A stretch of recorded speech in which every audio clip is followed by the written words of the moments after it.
My name is Maura Messenger-Davies. I'm Director of the Centre for Media Research here at Ulster University. I'm also a lifelong television fan, notorious for having written a book called Television is Good for Your Kids. And so I'm very pleased to be welcoming all of you and the speakers to this event, which is about the future of public service television. We have a very interesting and eminent panel here, and the format for today is that after we've had a brief video introduction from Lord David Puttnam, who is one of the initiators of this project, which is a sort of roadshow going around the country, and again Pat Lockery will say a bit more about the overall project. After we've had this video introduction from David Puttnam, who couldn't be here, so it's me instead, we will have opening statements from our speakers, and I'll just tell you who they are. We have Mike Wilson, who's Managing Director of UTV Television. Perhaps you could wave at everybody. We have Ian Kennedy, who's formerly of Creative Skill Set and has worked for the BBC and has interesting views on the BBC, he tells me. And Pat Lockery, who's Warden of Goldsmiths College, University of London, a former Head of Nations and Regions at the BBC and has been a visiting professor here at Ulster. And we have Margot Harkin, who is an independent producer, and independent production, of course, as people know, is a very, very important part of the media landscape, and particularly the television landscape, and maybe particularly here in Northern Ireland, and I hope we'll hear more about that. And then Colin Murphy, who's our head of school, will also contribute to this opening session. So after our video, we will have opening statements from each of our speakers, and then the floor will be open for general discussion, and I hope that people are ready to make points about the various topics that are going to be raised. Just before we start, I'd like to just add a little personal note. I just got back from the United States, so I'm not quite awake. But as you all know, I'm sure, the television media landscape in the US is and always has been very, very different from the landscape here. And the idea of public service television is really a not a goer there. There is PSB, but it's tiny. We have a very, very different tradition here, and I think one of the issues that will come up is that tradition disappearing? Is it changing? Is it worth defending? But my experience there made me think there's such a thing as a public service viewer, because living with my daughter and her husband, they don't watch television the way we do. I like to see the news at 6. I like to have perhaps a soap at 7:30, some drama later on. There's this series of punctuated moments in viewing in this country, which we still do. I think something like 80% of viewing is still live as broadcast. And being there, binging on Law and Order, and downloading stuff from Netflix of Foyle's War, I thought, yeah, but when are we going to watch the news? When are we going to sit down and do something that's actually happening now?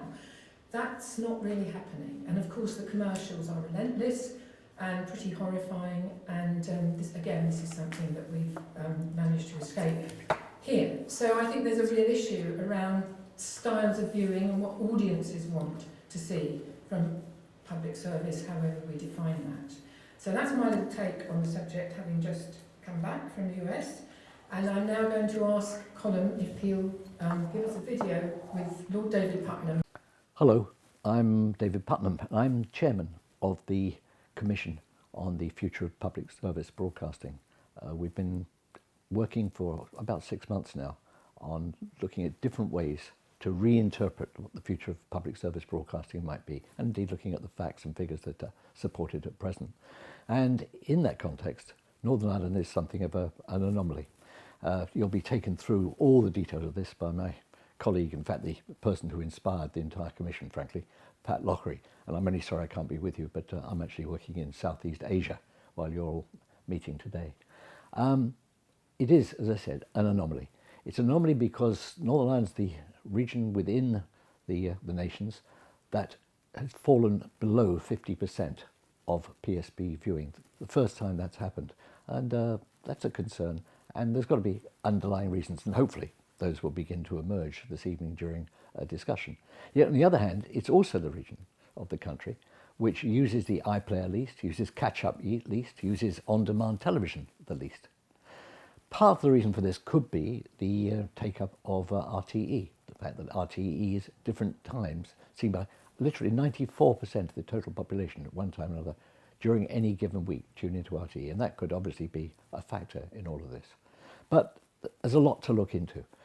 There's some giant successes as well. Game of Thrones, developed in Northern Ireland by the Northern Ireland Screen Commission with an investment of I think around £12 million, has generated what's estimated to be 110 million into the economy of the region. That's phenomenal. The real question now is this infrastructure, the things that have been created, can they be sustained, and will they be part of the future of television, of film, and indeed part of the future possibly of public service television in Northern Ireland. Lastly, the takeover of UTV by ITV. Is that going to change things? Is that going to create problems? Are you going to see the kind of disappearance of the brand? As indeed, I was a director of Anglia Television for 20 years. Anglia Television vanished once ITV, as it were, gobbled it up in its maw.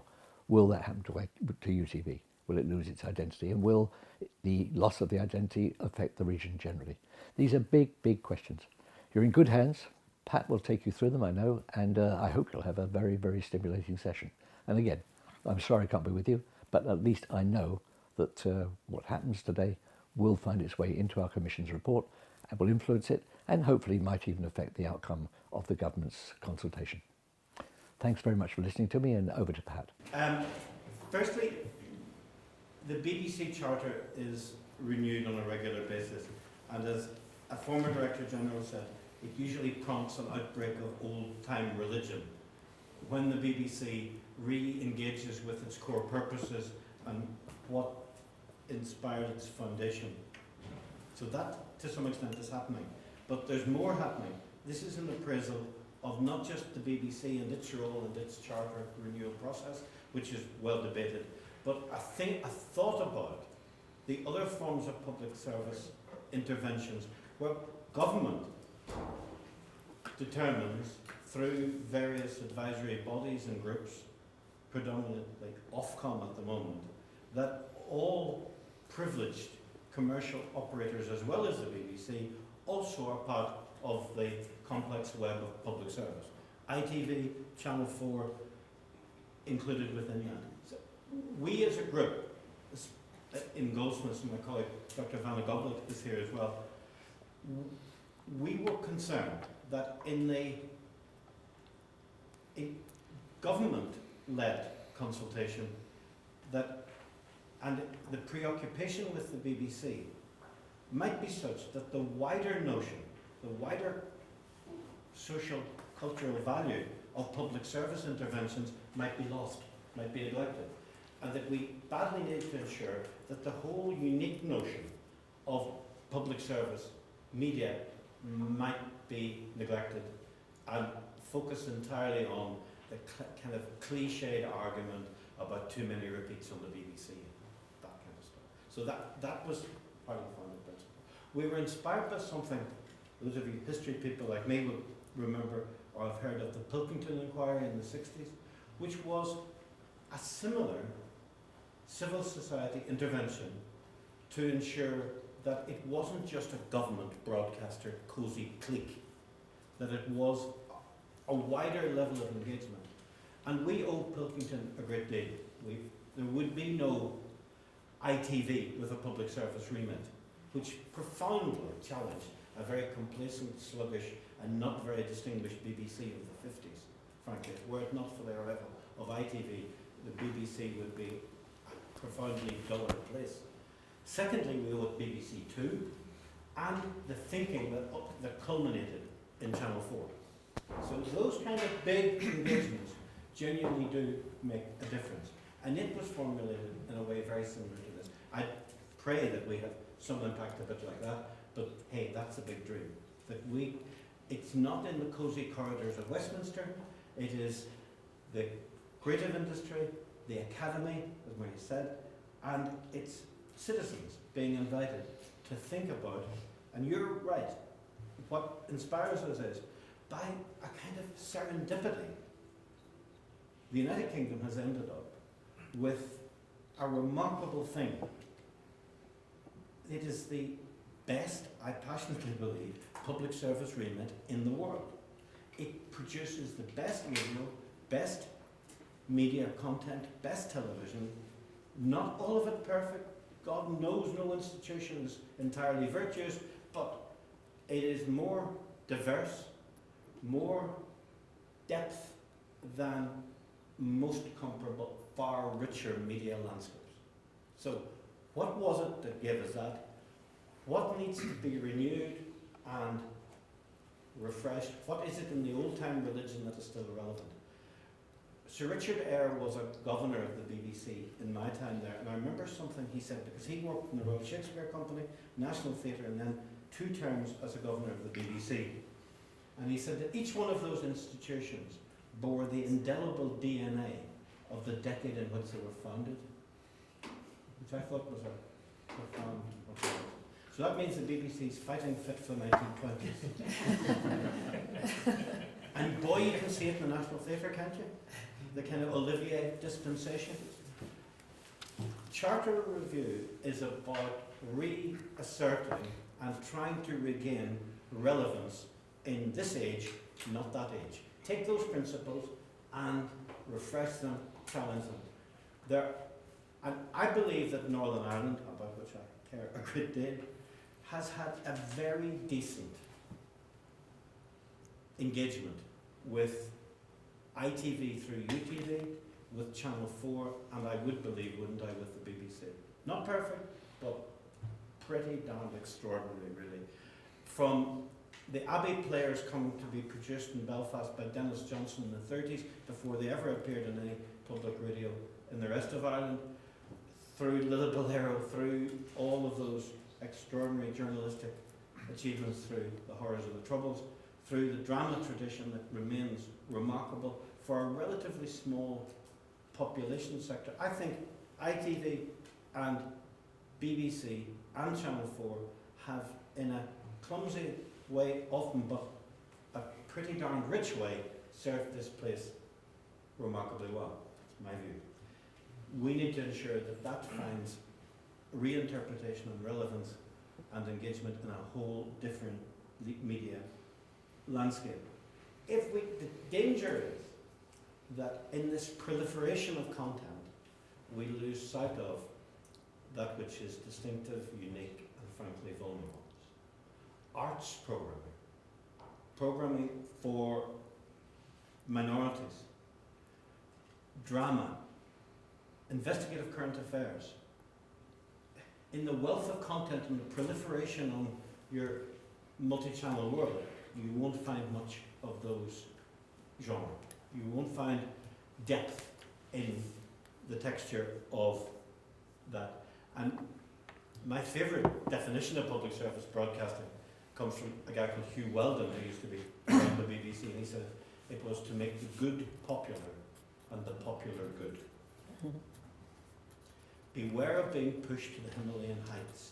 Beware of being driven to the minority of the Radio 4 audience, losing touch with the real public, and beware of vested interests that have very strong commercial reasons to diminish and reduce the remit of all public service for profit-based reasons. And I worry about that. And then there is that precious thing about investigative journalism. Jeremy Paxman spent 8 years in Belfast, and at the end of it, someone asked him, what did he do when he was there? He said, I made trouble. Not a bad definition of current affairs. Mencken said that journalism is about comforting the afflicted and afflicting the comfortable.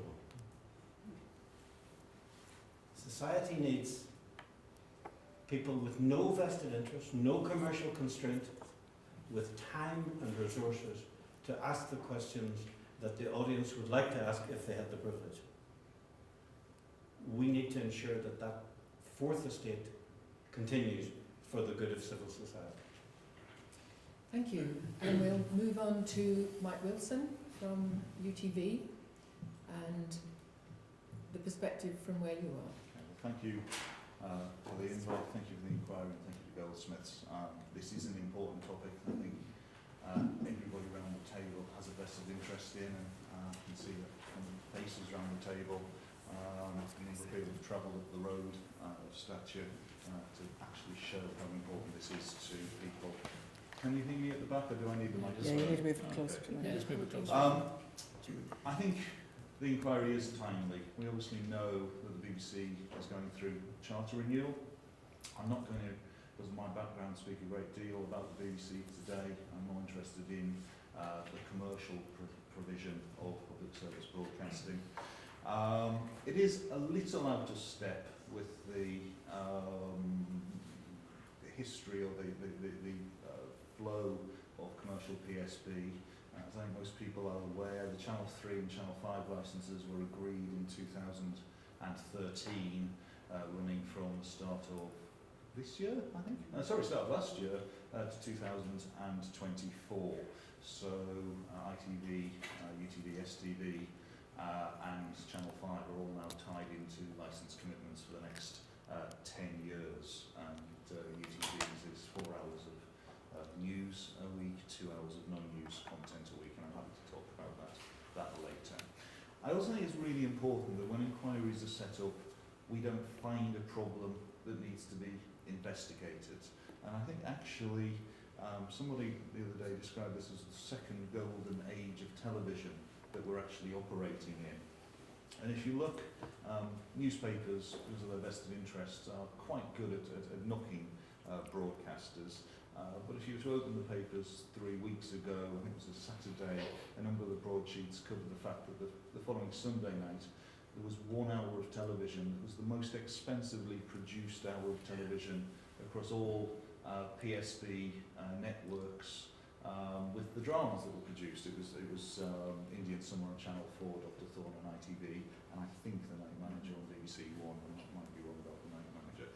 Now, I'm not in any way equating the amount of money spent as being quality PSB, but actually I think it's a very good indication that the PSB broadcasters are committed to making content that the audience wants, and also that PSB broadcasters are evolving, so that content isn't just for the home audience, but that money's being invested so it can be that all of that content on all of those channels can also sell internationally, and money is reinvested. So the PSB model is changing and has changed, and I think that progression, that evolution, is something that we should take note of, and just say actually it's not a problem that high quality drama is made in the UK.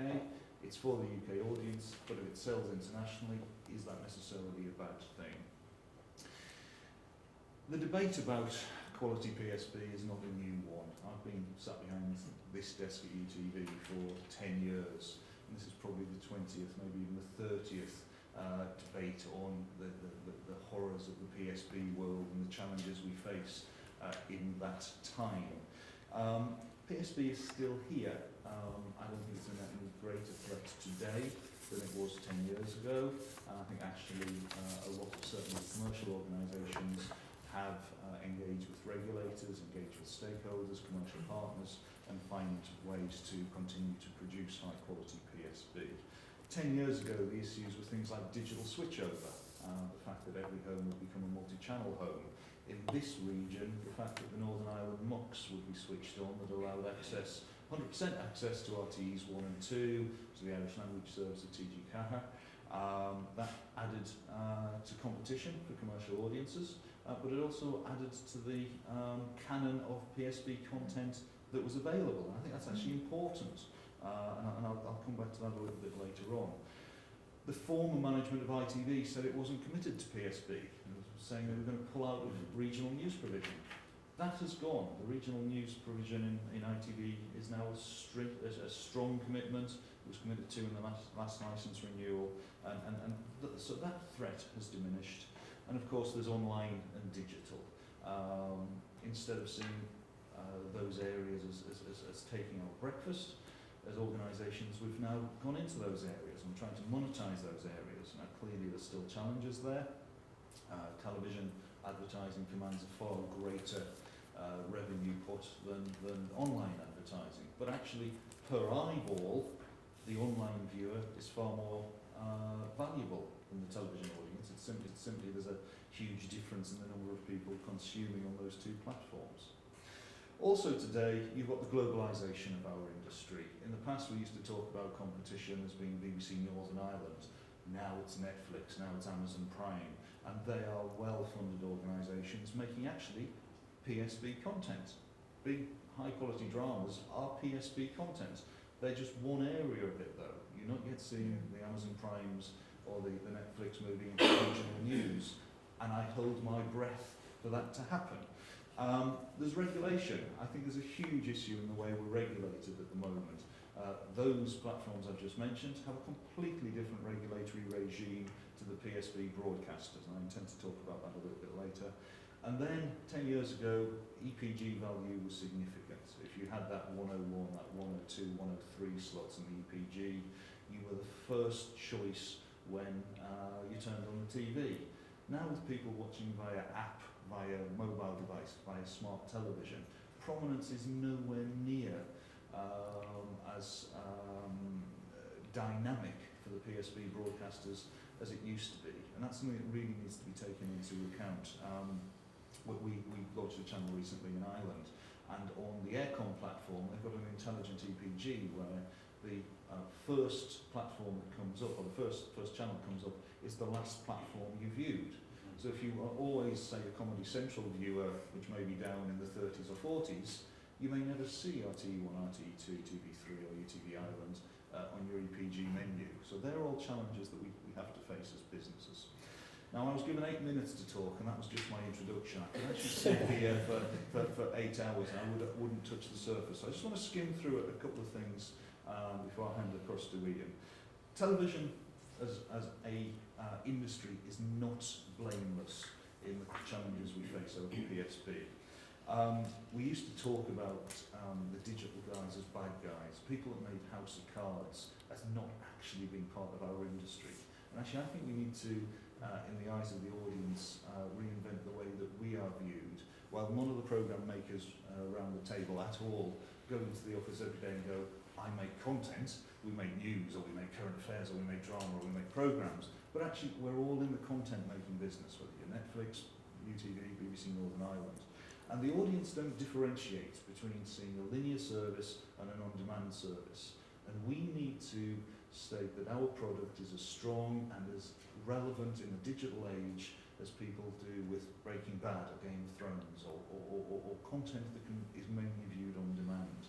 And there are three ways that television, or three parts of television business. There's the distribution side of things. It used to be one signal to one analog transmitter. Now we need multiple ways of distributing. That costs us money. That's a challenge to PSB. It's one distribution platform as opposed to 20, far more expensive. There's the production side of things. We've already discussed the way that high quality drama can sell internationally.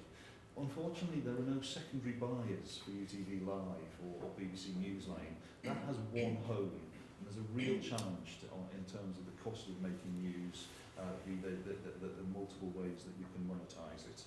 And then you've got sales and subscription. It used to be in the commercial world that we used to look at selling airtime. Now we've got to look at whether pay-for platforms are the way forward. And all of this has got to be part of the PSB debate. In the past, PSB was viewed as simply a free product. Now we've got to work out, actually, is there a price point for it and where the value is in that. The audience don't see UTV Live any different than they see a digital product. They simply gather their content in the way they want to view it, where they want to view it.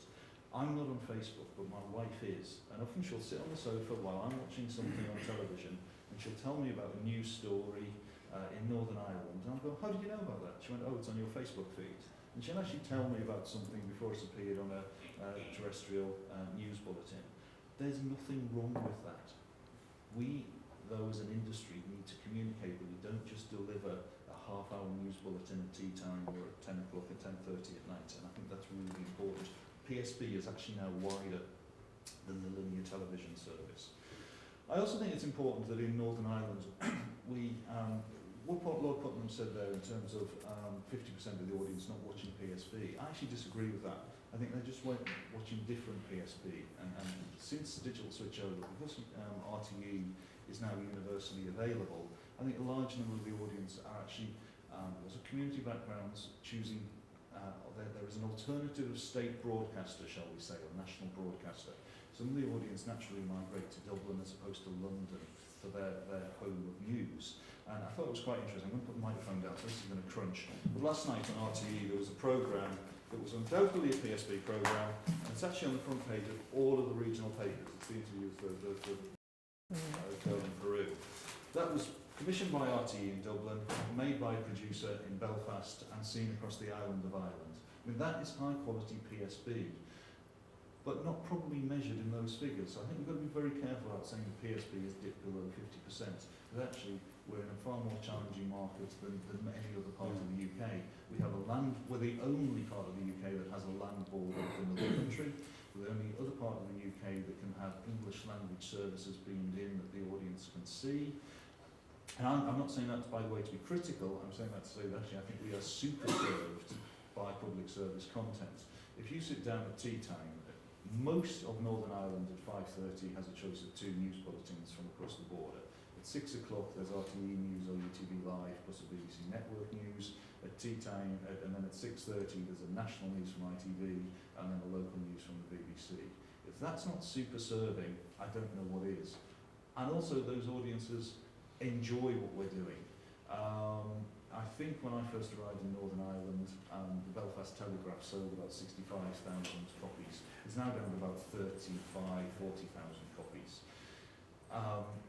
UTV Live last year was at a 7-year high in terms of news audience. So the argument that says people are not watching high quality PSB is absolute rubbish. They are actually turning in. I see James was looking at the actual stats in his book over So there. glad we have off. James Rothcott over there. But also, that's not to diminish what the BBC are doing. Newsline's audiences are very, very respectable. It's not that UTV is dominant.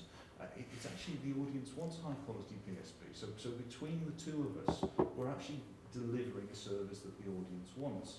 And if you dig deeper, if you look across the nightly statistics for most watched programmes, there are 2 statistics, and these are the last points I'm going to make. 2 statistics that stand out. One is that in the top 10 programmes across the whole of the UK, regional news normally appears in that top 10. If you aggregate all of the regions, it normally appears in that top 10. So people are turning in for the news. And the second point is, certainly looking at UTV's figures, and I look at them far more closely than the BBC's, Peter, you may do exactly the same, I'm not certain, is often the most watched programme at any point during the night is UTV Live at 6 o'clock. We often outrate Coronation Street, we often outrate Emmerdale. We are the most watched single programme, our regional news is the most watched single programme on the channel. I think that's quite an impressive statistic and something that's often completely lost in this debate. Thank you. And we'll move on now to Ian. Okay, thank you. I worked for the BBC for 18 years as a member of staff and another 18 as an independent producer, and most recently working with them through the training organisation Creative Skill Set. But my first proper encounter with a system of broadcasting which was clearly not in the tradition of the public service ideals laid down here came about 35 years ago. At the time I was working as a radio producer in Belfast, still learning the ropes, when I was offered the chance to take up a secondment with the government of the United Arab Emirates based in Dubai. At the time a very much smaller, different place then to the vast, opulent, over-the-top city-state that it is today. My brief was to help establish the region's first English language radio and television services. And after we'd got the English channel up and running, and you have to remember this is 35 years ago, we were buying in programmes to show from British broadcasters. And one of the programmes we bought was a series of Chipperfield's Circus from ITV. In those days, weird as it may seem now, circus programmes were very popular on British television. Part of my job, which is weird when you think of it, was to watch each programme before transmission to make sure that there was nothing offensive to Islam that might be broadcast. And basically, this meant nothing of a sexually provocative nature. So in the case of the circus, no scantily clad trapeze artists. So when the troupe of performing elephants came bounding into the ring, I didn't really foresee any problems, but how wrong I was. A local editor came running into the edit suite, ran up to me shouting, "You can't show that, you can't show that." "Why not?" I asked. "They're only elephants." He said, "No, you can't show that." He said, "They're Jewish elephants." I couldn't believe what I was hearing, so after a lot of argument, and I must admit complete failure on my part to understand what was going on, we agreed to, as they say, refer the matter upwards to the station's managing director. We showed him the tape, and he immediately said, "You can't show that, those elephants are Jewish." And we had to cut the elephants from the show. What made the elephants Jewish? They were wearing a little headdress, each of the performing elephants, and in the middle was a 6-pointed star, if you took the time to count it. But it was a 6-pointed star, the Star of David, and so the elephants had to go. On a much more serious note, and perhaps much more relevant to our deliberations this morning, as we worked to get our television and radio news services up and running in Dubai, it soon became clear that we would not be allowed to report on the activities of the government or on any of the local politicians except in the terms which they dictated. And it certainly would not involve in any shape, sense or form the matter of holding them to account. Now, the rulers in Dubai felt very strongly that their broadcasting service was very much in the public interest. It's just that they also took the right, and they still do, to define what the public interest is, as indeed do many other governments all around the globe. But for me, the heart of public service broadcasting lies in the right and the ability of the broadcaster to, in that famous phrase, hold power to account. In an independent, impartial, honest manner, free of vested interest, as Pat has pointed out.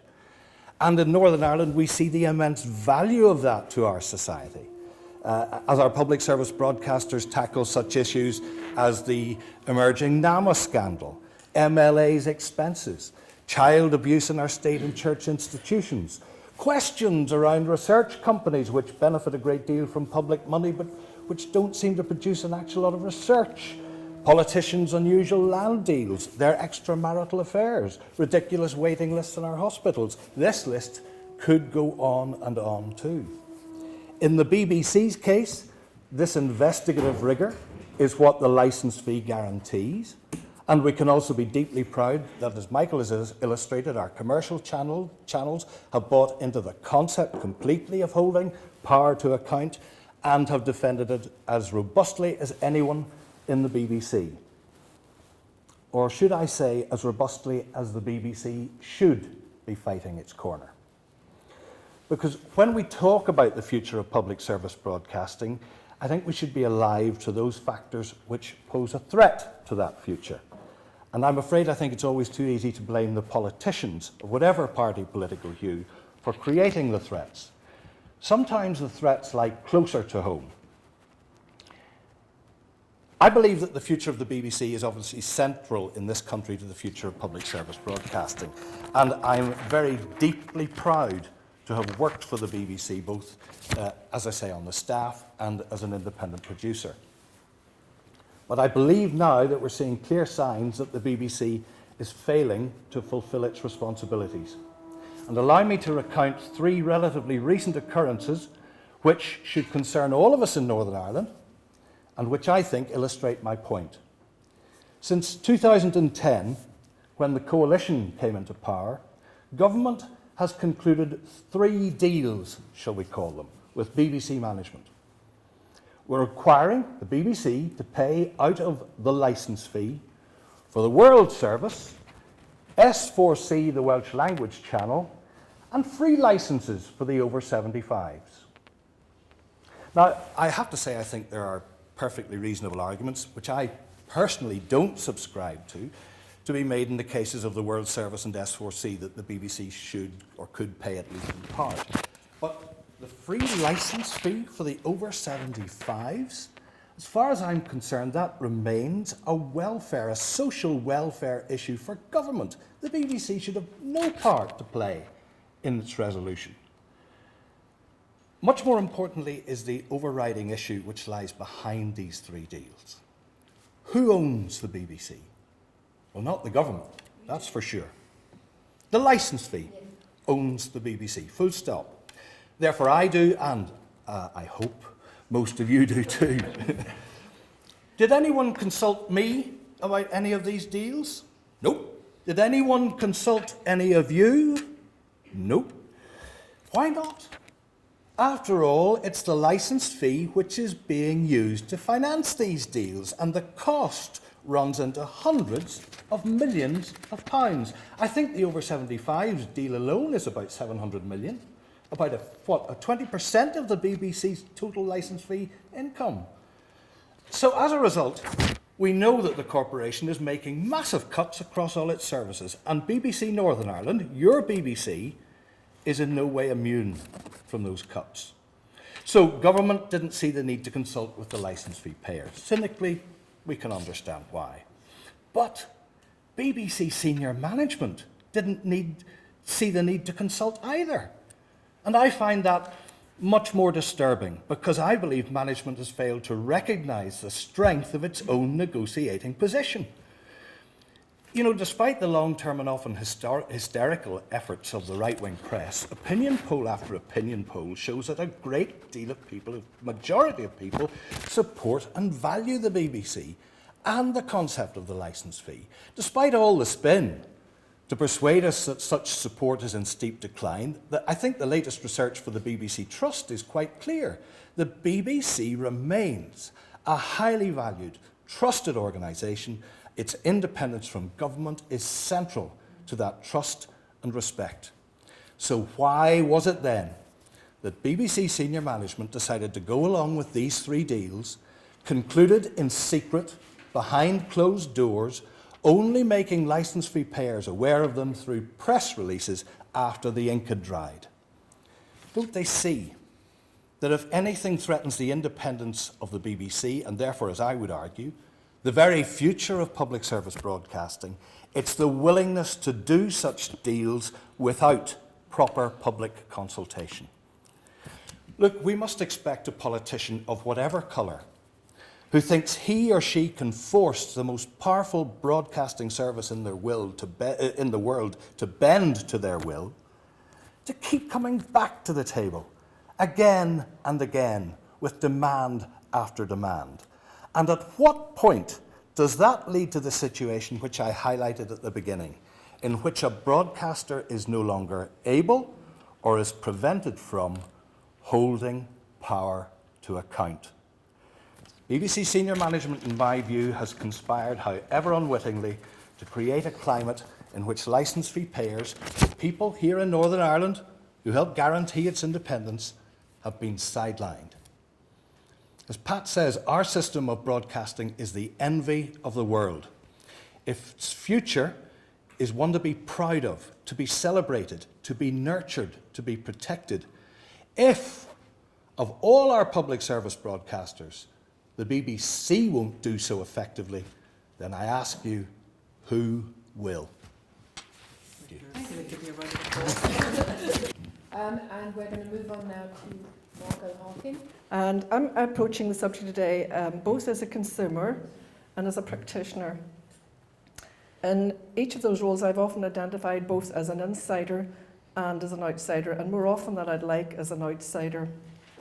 I became a filmmaker because I was one of quite a few people who was not happy with the representation of our lives and our culture on television in Northern Ireland, and I'm talking back in the 80s here.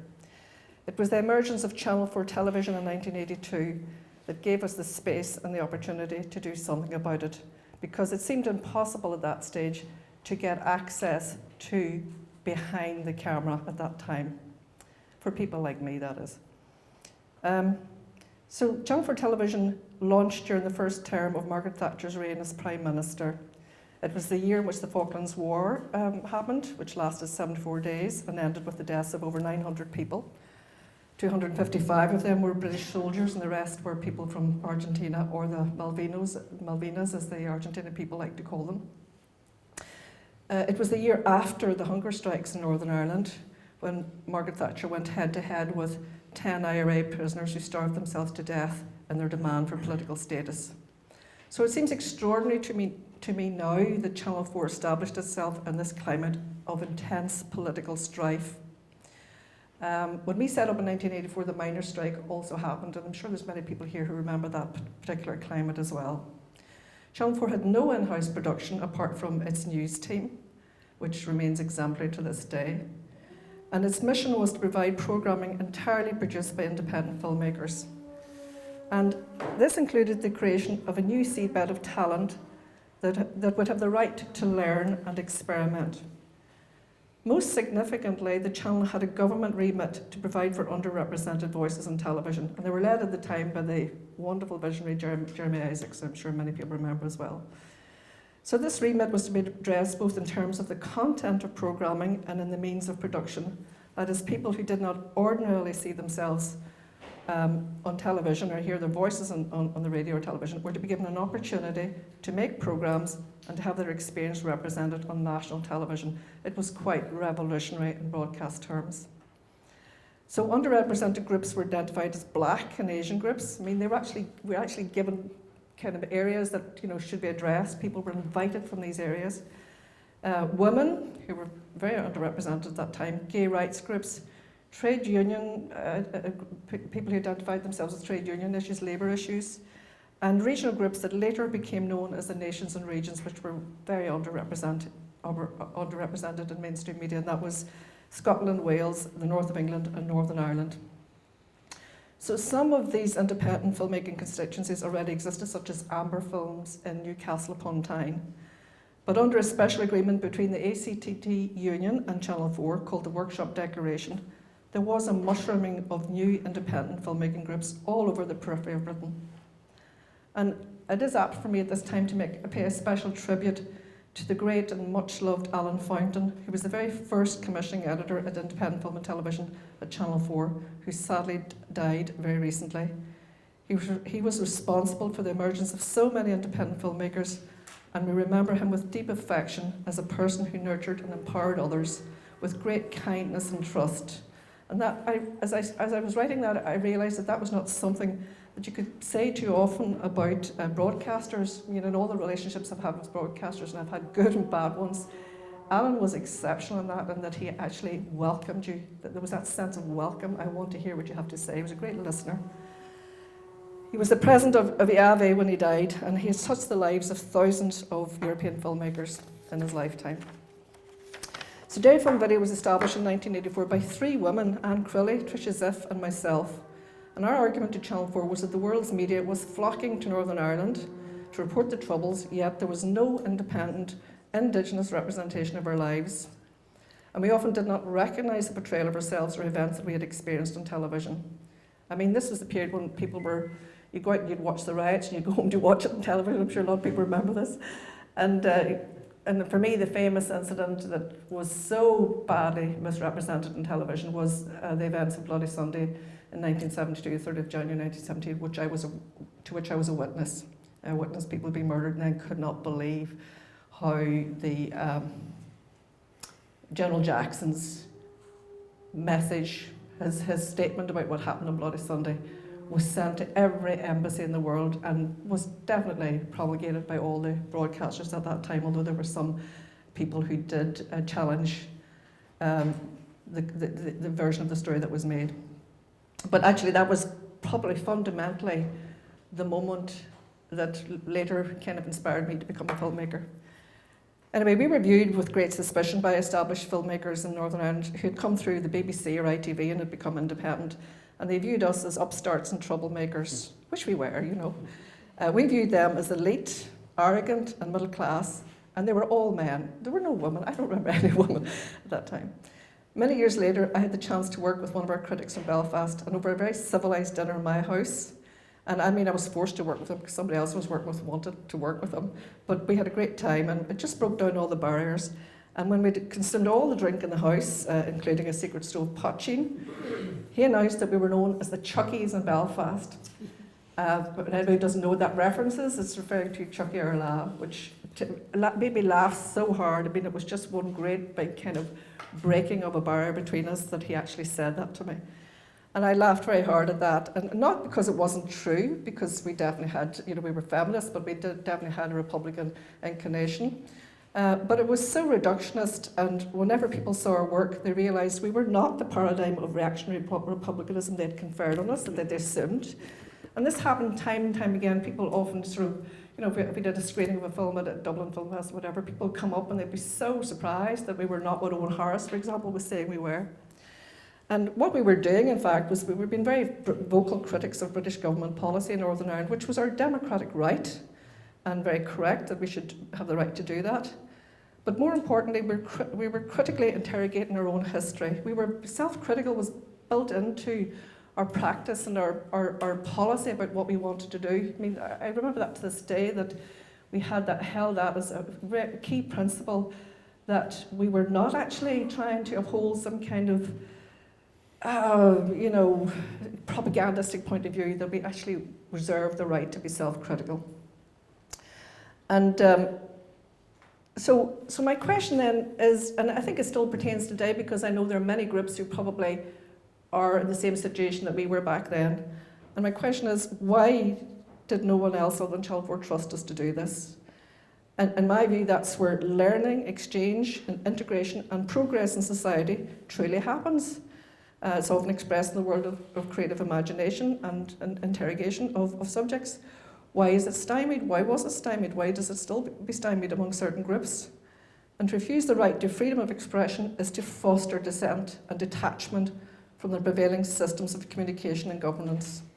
To place people outside of society by forbidding them the right to freedom of expression is to tell them they don't matter and they don't belong.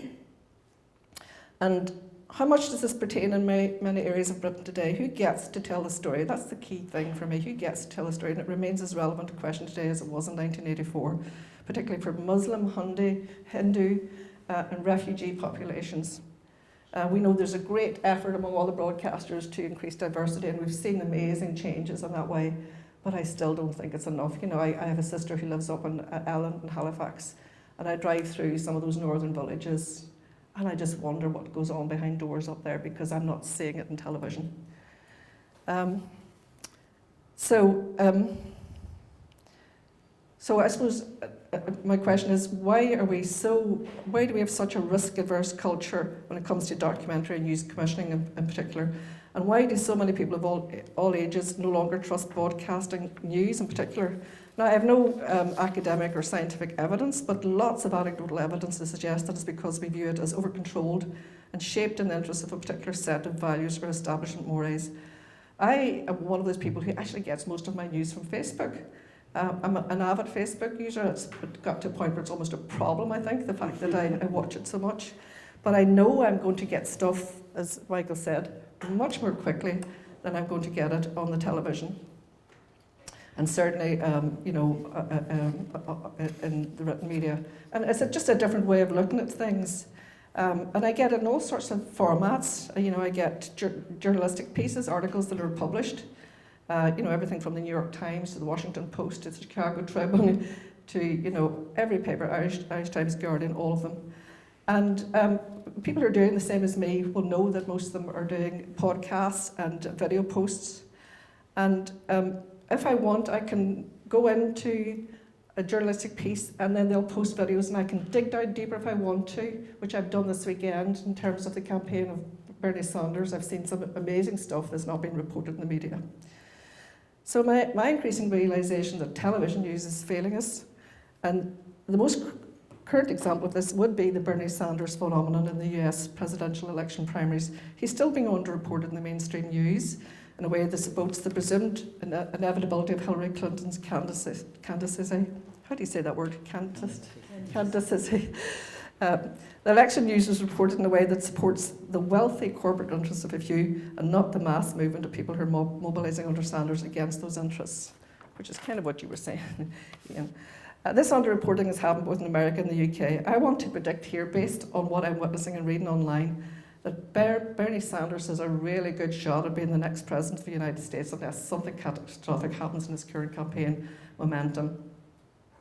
And this is going against the so-called informed view that we're all being presented with in the mainstream media. But since I'm speaking of America, it's also opportune for me to state why I wholly believe in public service broadcasting and in the precious nature of the institution of the BBC, despite its squeamishness at embracing the outer edges of British life and its belief that only it can be best trusted to educate, inform and entertain us. I remember the first time I watched television in Chicago, it was in the early 80s, and I was baffled by the proliferation of channels and by the constant channel hopping of the people in my family who were in control of the zapper. I'd never ever witnessed anybody watching television like that. And the quality of the shows was pretty dire, and the quality of the transmission was terrible. Nobody seemed to care. You know, it was kind of fuzzy lines. It was just awful. And the ads were just laughable. I mean, people were actually stopping in the middle of programs to do these hickey soap suds ads. I mean, I just couldn't believe it. I thought we were so sophisticated by comparison. And it wasn't the relaxing experience associated with family viewing at home, you know, where we would actually sit down as a family, you know, to watch Ironside or whatever. It was just a brilliant memory of my growing up is sitting down to watch the BBC. And a friend in the Seattle area who lived a long time here in Northern Ireland, she's retired back to America, and she says she longs for an advertisement-free public service broadcaster because ads have taken over television in America to an unacceptable degree, mostly selling pharmaceuticals, insurance and cars. And you were saying exactly that, Mara. She comments that it's no surprise that the presidential candidates are not being challenged in any meaningful way on healthcare or climate change, and she believes it's because of the ads. She says she longs for what she perceives as the independence of ad-free broadcasting, and she, you know, because then you realize when you're watching television over there who really controls the media. But on the other hand, Channel 4 was a very natural home for This Is England, which was a stunning debut by Shane Meadows in 2010. And you wonder if the BBC would have made that. It was as far from England of the Shires and costume drama as it could be. I've left out a whole paragraph here.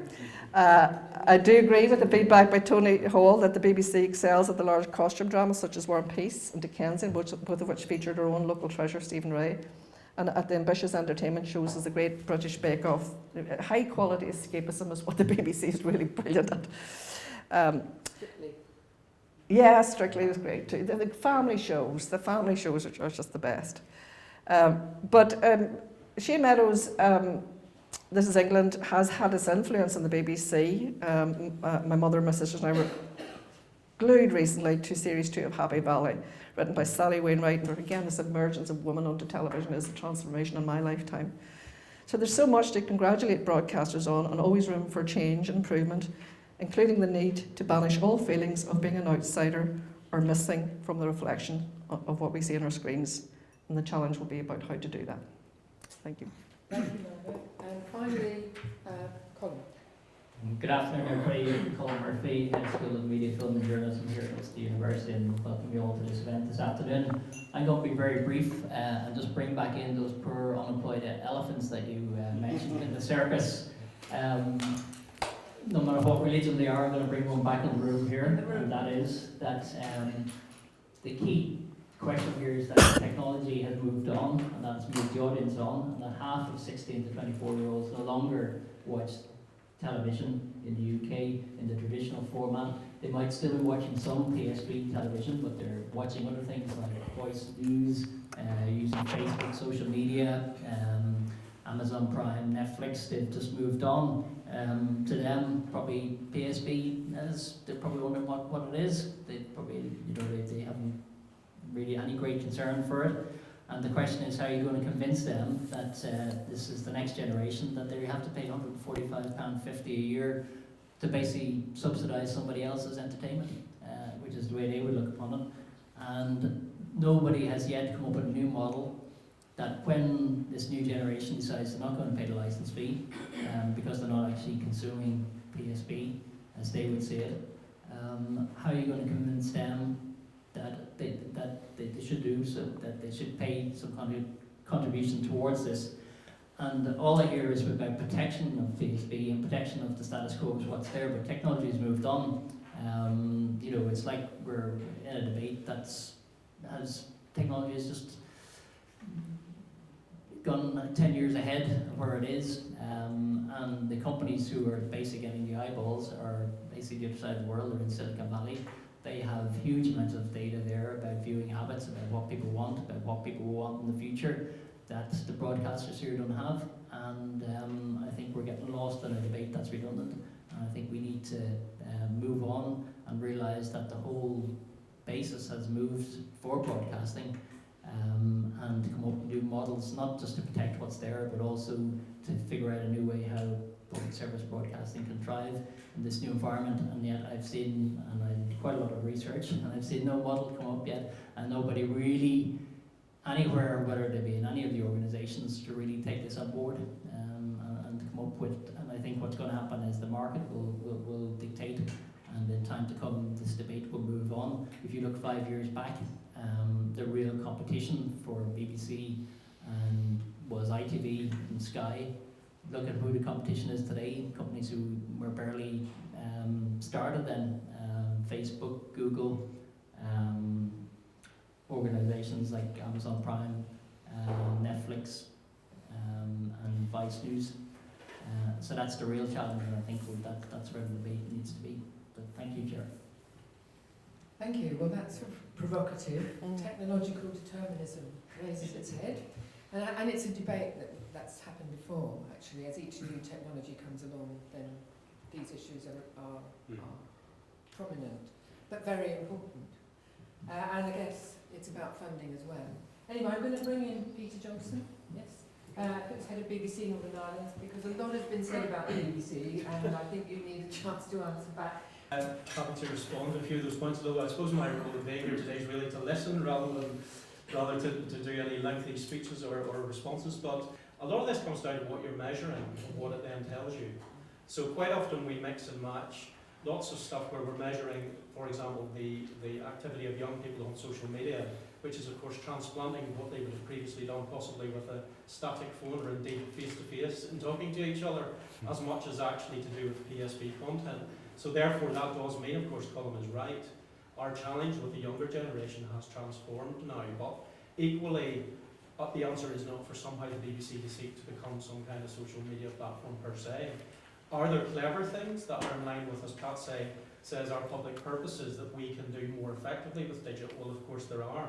And I think we've shown that with News Online and the News app are still by any measure, even in comparison to the Silicon Valley types, the most successful of those kinds of services. A little interesting example of what's possible that we're doing at the moment. We have a project at the moment called Voices 16, which is based around 2 TV documentaries, which you'll see soon. One based on the Rising and one based around the Somme. And the documentaries are built on first-hand testimony from participants from lots of different perspectives on those events. But what we started doing at the start of the year is, from some of those real characters, we started tweeting as if they were alive today, 100 years on, from their actual diaries, from their letters, from their actual published content, as a new way of trying to reach a very different audience, because, you know, where Colm's right, many of those eyeballs and those people are on these social media platforms. So how can the BBC get what PSB content like that to them? That's one of the challenges for us, I think, and there is no question. It's very, you look at the stats around the younger viewing patterns, I mean, it's very confusing often. They are still watching lots of linear output, lots of dramas, lots of stuff. I have a 16-year-old son. He's just watched, just in job lots, which amazes me. I have to say, lots of the BBC's archive comedy. Well, I say archive, for him it's like, you know, 10 years ago maybe at most. But you know, he has used various platforms to consume all of that, but he's still consuming that stuff. So you know, there are many different aspects to this, and as Michael said, and as Pat would know, the fragmentation of audiences here has always been very strong. RTE is part of that, undoubtedly, but it's not the only part of that at all. It's a relatively small proportion of it, it's some of it, but we've always had a very fragmented, competitive. People have chosen lots of different. What's RTE stat now, Peter? Well, they would probably, we don't know for sure, you see, because of the way they do it, but it's 3 or 4% on average or something share. I would say, Michael, 3 or 4% Yeah, average. they're not on Bob, but I would have said 3 or 4%. Something. But it peaks. So last night's Of course it'll documentary, be, yeah. last night's documentary It was will watched by be, 500,000 people in the south. I suspect that there could have been 100,000 people watching it in the north. Exactly. But what you need to do is look under the bonnet of the Ofcom search, which is all in there as well. We still, as Michael said, have by far the highest TV news consumption and news consumption in platform, actually, including newspapers, actually, of anywhere. People here use more news sources than anywhere else, which has got to be a healthy thing as well. So under the bonnet, as usual, there are things that, and local programming, we still have an appetite for stuff that's relevant. It's partly, I think, what Margot's referring to in terms of the relevance of real life, seeing it depicted on screen. In the last financial year, the most watched programme on BBC One, the entire financial year in Northern Ireland wasn't strictly or any of those things you mentioned. It was actually a 90-minute feature documentary, Road, by Double Band Films, and that was the most watched programme. So on the subject, I'm going to come to the biggest point probably for me in just a second. But one other thing to mention that was touched on as we went through there was about, it was referenced in Lord Putnam's opening as well, about the sector here, which we shouldn't lose sight of in all of this. And you know, Game of Thrones is often quoted. Now, what we're actually, some of the figures, that because of the lag in the publication of comms figures in this are now for 2014 essentially. In 2016 now, the BBC network production in Northern Ireland is above the target now. It's 3.2% it will be this year. We have 5 BBC network TV dramas at different stages of production as we speak. 2 series of Line of Duty. Line of Duty started last week, filmed in Northern Ireland. The Fall's just finished, and we're currently filming a project called My Mother and Other Strangers, set in 1940s Tyrone, written by Barry Devlin, which is a series for BBC One Sunday night television. So there's an amazing amount happening. Also in the children's sector, actually, the amount of children's production from Northern Ireland has doubled. And you've seen Disney are here, as well as the BBC, and CBBC, and all of that. So there's a bigger sectoral point there that we must, you know, we've got great success going on here by any standard. We want to play our part in that. We have a partnership with Northern Screen to do that. Just coming to the final point, as well as me here today, you also have Aidan McGinley, who's the BBC's National Trustee. You know, I kind of completely understand the passion of Ian's point about the independence. He worked in the BBC in a much tougher time, arguably, than I have done, and Pat likewise, and we understand only too well the importance of independence, how important it is in our core of what we do. You know, it's been tested here many times over the years, and we're understand it very much. Can I defend the way the licence fee process happened? Of course I can. I mean, the BBC management and the BBC Trust made it clear that is no way that anyone wants to see this happen, and you've made rightly and passionately the reasons why not. You know, many people have commented on the dilemma that the Director General faced at that time. You know, there are varying views on that. It's not for me to say, but you know, we do understand, I would say, that importance of that independence, and you've seen it's become a much bigger subject within the Overlord Charter debate subsequently as a result. Should the chair of the trust have resigned? Well, question for Aidan perhaps rather than me, but you know, I'd be interested to hear people's, you know, my view is one thing, it's interesting to hear the view of others on licence fee payers on that, but just to say the point I can comment on the licence, you know, the independence point, absolutely we see that incredibly, and it's vital to our well-being. And I certainly don't see Margot's point about, I do agree, I think we've got better in recent years about wider portrayal and diversity, no doubt. It's a constant journey because there are so many fragmenting aspects to life and opinion and experience, and all of that is hard to capture, and it's probably not our job to try and capture absolutely everything. It is good that other outlets provide these things, but I recently attended some audience groups with younger audiences about their news consumption, just to listen to their experience, and there was a very interesting comment from one who said, I get all my news on social media, and then I go to the BBC News website to check if it's true. So we do need to be careful with social media. It has been proven to be somewhat askew at times, so that is the other dilemma. Many strengths. So is the BBC. Well, listen, you know, we can all get it wrong at times, there's no doubt. But certainly part of the infrastructure you buy with the BBC is the sort of systems and the people on the ground to try and at least try to get things right. But I get the point about, you know, the need for the diversity of voice is something we care very passionately about. BBC Northern Ireland in particular. Can I just make a very quick point, Chair's prerogative, talking of 16 to 24-year-olds? They're the people we deal with here. And there's a really important point to be made about media education and training. And if we're not happy with the way young people are consuming media or finding out about the world, it's our kind of job to make sure that they do a better job. That's what we do, and we teach about the media. So I'm giving a little plug to media studies, which is always rubbished as a sort of Mickey Mouse soft option subject, which it is not. And teaching young people about the media and how they work is absolutely essential in our society. I really believe this. And we also train people to work in the media. And again, that's a really important function that I think we just need to kind of do a little hat tip to. We haven't got a lot of time to talk about training, but I think it's actually really important in terms of public service values, because the classroom is where those values are established. Okay, that's my little speech. I'm going to open it up now to the floor. Does anybody else want to make comments? Can you say who you are and where you're from? I think, again, getting back to what Peter said there about the raid, as it's been termed elsewhere, Trust were very firm on it. I'm not obviously going to answer whether or not the chair, and I'll tell you, I mean, that it was very, very seriously taken. In fact, the irony being that the chair was here in Belfast at the time it was all being done, and Peter can attest to the volume of activity around that issue, where there literally was days being given for major decisions and management. What has been has been. But that for me is a key. The Trust made a very, very strong stand and continue to say this is not acceptable. And going forward in the next 10 years, it's a very good example of independence and government control. Who is going to carry that mantle in terms of governance and regulation? What is the best model? The audience, how are the audience actually going to be heard? The current system where the unitary board and indeed the composition of that unitary board, and for our sake here in Northern Ireland, how devolved regions and nations are represented and those voices are heard, versus the piece then that Ofcom can take up, but obviously there's huge issues for Ofcom in taking on that responsibility. What falls between stools? BBC can't self-police. Who is going to uphold standards that have been brought in, such as public value tests, the service licences, all of that that's emerged. And then finally on Colm's point, I really do think we are, when you think that the iPlayer didn't even exist when the last charter was written, literally didn't exist, and how that has changed. I think we have an even more rapid pace of development. It's about personalising our viewing. That's what young people are doing, and what BBC, etc., are attempting along with other broadcasters. I think the training and skills point's a really vital one.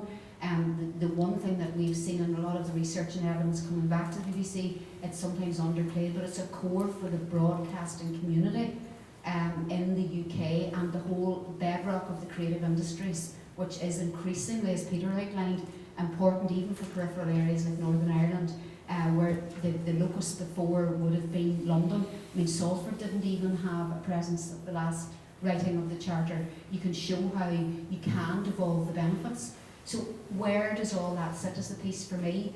There's a lot of good that has happened over the last 10 years. I think we're in a better place, but then we crash into the technological demands in a very different audience. We still have a commitment to linear television. We have an older viewer's profile. We're all living longer. We're all loyal to the BBC. I think everybody there hinted at how it was part of our DNA as we were brought up. What is that going to look like in 10 years? And that's the real challenge. My question picks up on things Colin and Michael have both said. I follow the money. I used to be chairman of Northern Ireland Screen. I can't claim Game of Thrones, and I'm following the money at the minute. The Amazon, the Netflix, the amount of money that is going into big TV drama is just extraordinary. And then you look at Ofcom's figures in their communication market report, where the claims by viewers show in Northern Ireland in a year a 22% increase in the subscription to Netflix, a 39% increase in the amount of on-demand viewing. Tag that on to the government commitment to provide 10 megabits per second of broadband universal service across the UK. That would be what, 99% of homes. You have a very different set of opportunities for people who are licensed fee payers or viewers or consumers, whatever word you want to put on. 10 years time, are we moving to a subscription model? Is there a price point, Michael? You're the one who said it was a price point, so I'm intrigued to see where you think it's going in a world where we have a broadband USO. John Whittingdale was asked in Cambridge about whether DTT television would be turned off. He said the conditions aren't right yet. Give us a broadband USO, would the conditions be right? And are we looking at a very different world in a much faster time scale than previous? can I speak for those who are over 70? There is an ageing population in the UK who do not use these platforms. We watch UTV Live at 10:30 because we want to change from BBC, which we watch at 6 o'clock. Therefore, see that kind of choice within a different population, not the 16 to 24. Who become 70? Yes. So, in one sense, also to make a point that never forget the historical context. Pat started with this, and I remember Pat because I taught him in 1974 as an historian, and his wife. For 25 years I taught media history here. At a point, and I'm taking Maura's point here, at a point when people, in my colleagues, also considered media to be Mickey Mouse. If it's still Mickey Mouse, we're in real trouble. Because it is, I remember taking Channel 4 programs which were being done, which were crucial in getting a television education started.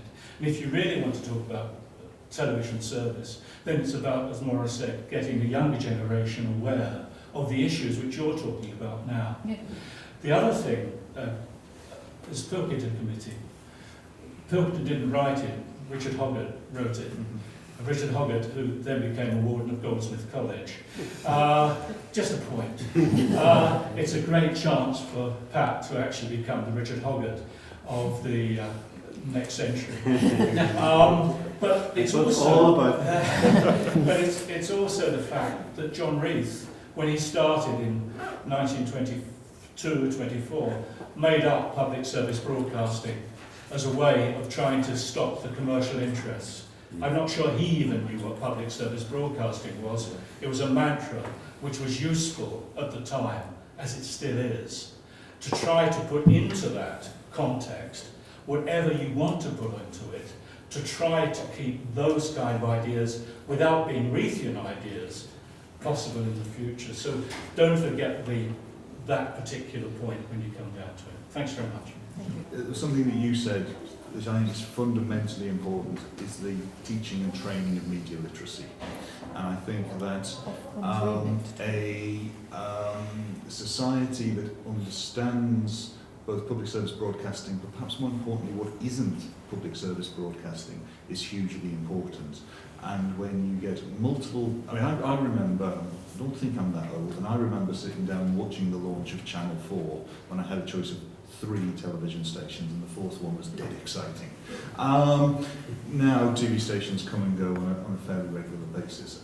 I also remember in school being taught that the Mirror was left wing, the Sun was broadly right wing, and those sort of things were quite important. Now it's much more complex, and it goes down to regulation. And if you watch something on YouTube and it comes from ITV News, chances there are, and I don't want to use a Fox News phrase, but it's fair and balanced. If you watch something that comes from a non-PSB provider, the chances are that there could well be an editorial leaning one way or t'other. Now, I'm not saying that's right or wrong, I'm just saying that is a reality, and that needs to be understood in a world where there's diversification of content delivery. In terms of young people, or indeed older people, it's why I spoke about the fact that broadcasting is now distribution and production. And I'm one of those people that likes to talk about production, because I think making things, the creative side of it, the investigative side of the news side of our business is great. Unfortunately, we're also in the distribution side of it. But the unfortunately has pluses and minuses. The costs are huge, the opportunities are also huge. And I mean, there's a number of things Colm said that I utterly think he's wrong about. And one is things like the BBC iPlayer is a world leader in technology, funded by the licence fee. And I think we should be really proud of things like that. On a much smaller scale, made by UTV, the UTV player, for a very small PSB organisation, is a perfectly functioning product that cost, what was the BBC iPlayer cost? Probably hundreds of millions? Oh yeah. Let's call it 100 million. We made ours for 50,000. Wow. We didn't do bad. And actually, as a local PSB player, we didn't call in help from ITV or STV, it was made ourselves. So we are taking advantage within the parameters that we can do. But my point is that I think all PSBs in their own way actually are taking advantage of technology, and they are using their own business models. So the ITV, UTV model is actually a kind of a mass market product. The BBC is range and breadth. Channel 4 is collecting big data. We're all doing things in a very different way that suits our model. I will come on to price point because I think it's the most fascinating point of all. But young people, I think, again, I was brought up in the northeast of England. Whenever I got into the car from school, I turned on the commercial radio station. I never read a newspaper. Now when I go home, the first thing I do is tune the car hire car radio to Radio Newcastle. People consume different content at different stages in their lives, and I don't think we should be afraid that younger people today are not necessarily consuming PSB and it's being measured. I actually think they're consuming PSB and it's not being measured. They're getting it through their Facebook, they're getting it through their Twitter, they're getting it through WhatsApp. I mean, if you look at Sky News, which isn't a PSB but has public service values, Sky News is on almost every social platform available, and it is disseminating high quality content to a different audience than linear television. And this was my point about the industry is often its own worst enemy.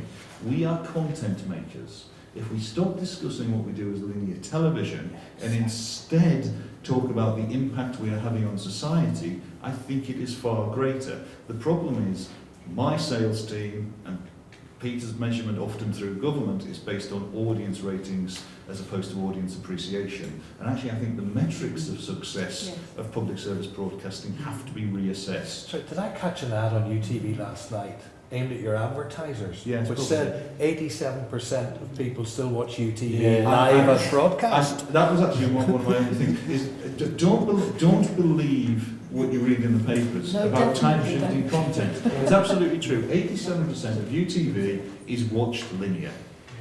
And then there's the spin-off of on-demand and social, etc. So we're probably reaching more people and more eyeballs than we did 10 years ago, i.e. taking advantage of modern technology. As for price point, I'll make it very simple. I think £145.50 is a pretty good price point. And the moment we start to undermine the licence fee, we start to undermine the BBC, and I think that's a real problem. Thank you. I think we're going to have to... You know what, it's just, I so profoundly agree with what's just been said. I've got to echo it if you don't mind. And I would love to hear other views if you don't mind. Because the evidence you gave, Margot, was so interesting in many ways, but your description of your use of Facebook.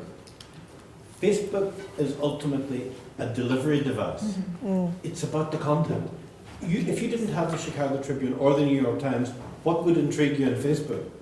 Oh no, I mean, I design it for myself, I choose, Exactly. What we need to be so proud of is the content production, and to ensure that that content is produced in the right size, with the right kind of versatility that can be used in 10 different platforms in 100 different ways and consumed by different... For example, I started in this game in the early 80s, and everyone was worried about the demographic we're still worrying about today. They were the missing demographic then. And it's that whole thing of the grey curve, that consumption comes with degrees of greyness. That sounds awfully smug, and it probably is, but every generation of content makers have to adjust to retain relevance to users. They are a new and very demanding and far richer form of consumer because there's far more content for them to choose from. And the local, that which is immediately relevant to their lives and their view of the world model, what they experience every day. If we cannot invent content that engages them based on that, then we don't deserve public service standing or support. But I have every confidence all our predecessors did. I think that we can, but it won't be easy and it won't happen if we don't engage in debates like this. I wanted to say this, the definition of public service broadcasting is the key to this. What exactly is it? Where does it begin? Where does it end? Do we, for example, regard that attractive lady who appears on North Korean television news telling us what's happening in that wonderful part of the world, is that public service broadcasting or not? does public service broadcasting merely mean doing something which is not dictated by commercial demand? Where does it begin, where does it end? I worked in the United States for some years, and I recall a radio program which, in order to survive, had to put out a periodic appeal, and people had to telephone with their credit card numbers. And the trick there was that there was an appalling little melody called "God Bless America." And the presenter of this appeal said, well, we're going to play that again and again, and then 5 times after that until we receive the money we require. So there are various things in it. So I just left with this thing: where does public service begin and where does it end? I think that there is always got to be a place for reflection, for honesty, for holding powerful people to account. Long may that tradition survive. Thank you very much, and thank you to everyone. And we do have to stop now. Can I just have a round of applause for our speakers?